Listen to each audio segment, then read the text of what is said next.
এই হচ্ছে আমাদের ফটো। তো আমরা চেষ্টা করব যে এই ফটোগুলা মানে এই যে যে অবজেক্টগুলা এগুলার হচ্ছে কালার চেঞ্জ কিভাবে করা যায় নিজের ইচ্ছা মতো যে কোনো কালার। তো আমরা প্রথমে করব কি, ছবিটা ফটোশপে নিই। আচ্ছা, এটা লক হয়ে আছে লেয়ার, এইভাবে টেনে নিলে অবশ্য লক হয়ে যায়। আপনি যদি নতুন লেয়ার করে নিতে চান তো সেভাবেও নিতে পারেন, আমি ডিরেক্টলি নিলাম আর কি। তো আনলক করে নিলাম এখান থেকে। করে নেওয়ার পরে এখন হচ্ছে আমাদের কাজ কি, আমরা প্রত্যেকটা অবজেক্ট যেগুলো আছে সবগুলাকে আমরা আলাদা আলাদা করব আর কি। তো ফার্স্টলি যে কোনো একটা নিলেই হচ্ছে। তো আমি এখান থেকে শুরু করি, স্পাইডারম্যান।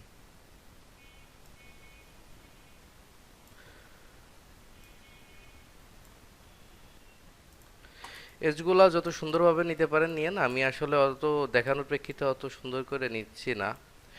এখন কুইক সিলেকশন টুলটা ধরলাম।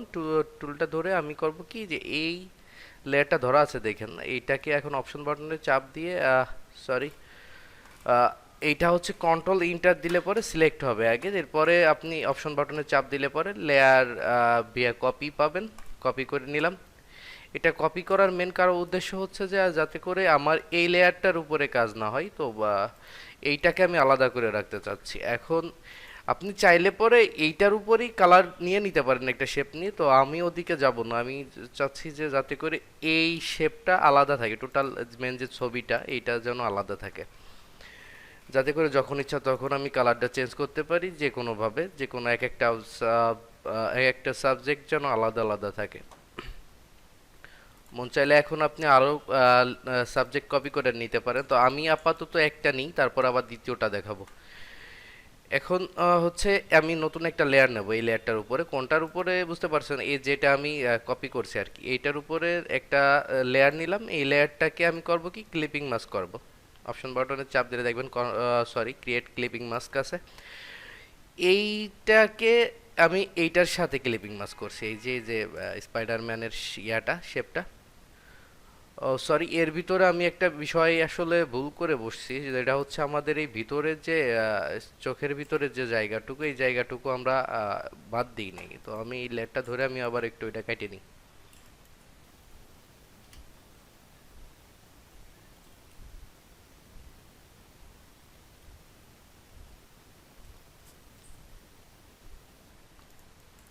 আপনি চাইলে এটা কিন্তু কুইক সিলেকশন টুল দিয়েও করে নিতে পারেন, কিন্তু আসলে সরি ফটোটার রেজুলেশনটা অত ভালো না, এই জন্য আমি চাচ্ছি না যে কুইক সিলেকশন টুল দিয়ে ধরি, যাতে করে এজগুলো নষ্ট না হয়।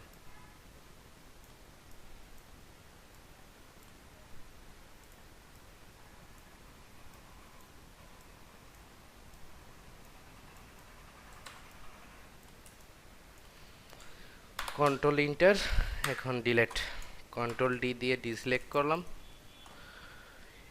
এবার এই লেয়ারটার উপর আসি যেটাকে ক্লিপিং মাস্ক করছিলাম। এখন এইটা ধরে আমি ব্রাশ টুল যেটা আছে এটা ধরে আমি মেন কালারটা ব্লু করি। ওকে, আপনার যতটুকু এরিয়া কালার করার দরকার আপনি কালার করে নিতে পারেন। কালার 20% দেওয়া, তো এই জন্য বারবার করে চাপা লাগছে। 100% করলে আর এত বারবার করে চাপা লাগবে না। এখন দেখেন এখান থেকে কি করব, যে এই যে যে লেয়ারটা, এই লেয়ারটাকে আমরা হচ্ছে নর্মাল থেকে আমরা ওভারলে করে দিই।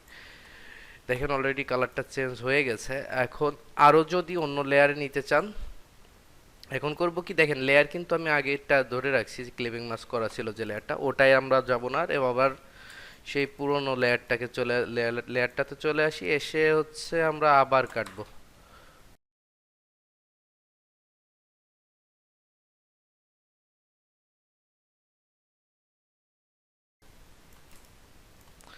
আমি আবার বলছি, এইটা হচ্ছে আমরা যদি চাই তো আমরা কিন্তু কন্ট্রোল ইন্টার দিলাম, কুইক সিলেকশন টুলটা ধরে অপশন বাটনে চাপ দিয়ে লেয়ার ভিয়া কপি, সেমভাবে আমি আবার কপি করলাম। এটা কিন্তু আমরা সবাই একবারে করতে পারতাম, একবারে কেটে নিয়ে করতে পারতাম, কিন্তু আমরা করি নাই কেন বুঝতেই পারছেন, আমরা যাতে প্রত্যেকটা সাবজেক্ট আলাদা আলাদা করে যেন কালার দিতে পারি এই জন্য। যদি আপনার মন চায় যেন আমি এক কালারেই করব সব, একবারে কালার করব, সেটাও পারেন। আবার যদি চান যে না আমি কালার একটু বাইসে বাইসে আলাদা আলাদা, যেহেতু একটা সাবজেক্ট থেকে আর একটা সাবজেক্ট দূরে আছে সেহেতু কালার দিতে সমস্যা হবে না, সেটাও পারেন, সমস্যা নেই।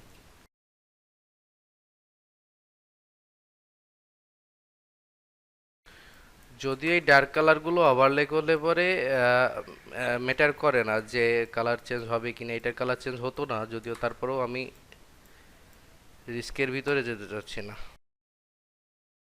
Control inter delete, control D, same ভাবে একটা লেয়ার নেব, এটার উপরে নিয়ে সেম ভাবে ক্লিপিং মাস্ক করলাম। এখন আমি অন্য একটা কালার দিই, ব্রাশ টুলটা ধরে কালারটা দিয়ে দিই। এবার নর্মালের জায়গায় ওভারলে, ওভারলেতে একটু বেশি ঝামেলা মনে হচ্ছে। আচ্ছা ঠিক আছে, আমরা সফট লাইট বা অন্য একটা দিয়ে দেখি কোনটাই কেমন আসে। আমার মনে হয় সফট লাইটেই ভালো আসতেছিল। কালার বার্নেও আসতেছে, কিন্তু কালারটা একটু বেশি বার্নেড হয়ে গেছে আসলে। এইটাই ভালো, সরি। আচ্ছা, আবার পুরনো লেয়ারটাকে শো করে নিই। তো আশা করি বুঝতে পারছেন যে প্রত্যেকটা সাবজেক্ট কি আপনি এইভাবে সিলেক্ট করবেন আর হচ্ছে কালার দিবেন, সেম আপনার যেভাবে ইচ্ছা সেভাবে করতে পারেন। এর ভিতরে দ্বিতীয় যে অপশনটা আমি আপনাদের বারবার বলতেছিলাম, সেটাও আপনি করতে পারেন, যে আপনি একটা কুইক সিলেকশন টুল ধরে বা যে কোনো সিলেকশন, সরি, পেন টুল ধরে আপনি যে কোনো একটা দুইটা তিনটা সাবজেক্ট একসাথে সিলেক্ট করে নিতে পারেন। এতে কোনো বাধ্যবাধকতা নাই। তবে আমার মনে হয় এইভাবে এজগুলো তো ভালো আসবে না, যদিও ভালো, যদি পিকচার কোয়ালিটি ভালো থাকে তাহলে পরে আসতে পারে, কিন্তু এভাবে ছবিটা এজগুলা নেওয়াটা একটু টাফ হয়ে যায় আর কি।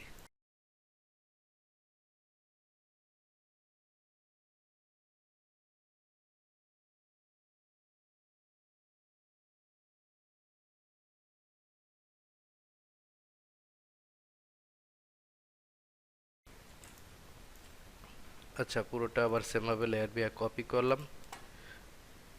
কপি করে নতুন একটা লেয়ার নিই, ক্রিয়েট ক্লিপিং মাস্ক। আপনি মন চাইলে দুইটা কালার নিতে পারেন, সেটা কিভাবে আমি আপনাদের দেখাই। এই এরিয়াটা ধরে হলুদ কালার দিলাম, এবার কালারটা চেঞ্জ করে আমি ব্লু নিয়ে অন্য একটা এরিয়ায় চলে যাই, যে এরিয়াটা আমার সিলেক্ট করা ছিল। দিয়ে সেম ভাবে আপনি ওভারলে বা সফটলাইট যে কোনো একটা দিয়ে দিলেন, সেম কাজ। এভাবে একটু দ্রুত হয়, কিন্তু বিষয়টা হচ্ছে আপনি এই বিষয়ে এইভাবে করতে গেলে পরে হয়তো বা কালারটা একটু নষ্ট হতে পারে বা এরিয়াগুলো ঠিকঠাক মতো সিলেক্ট নাও হতে পারে। এই জন্য আর এভাবে না করার থেকে পেন টুল দিয়ে করাই মনে হয় বেটার। আচ্ছা, ঠিক আছে, থ্যাংক ইউ।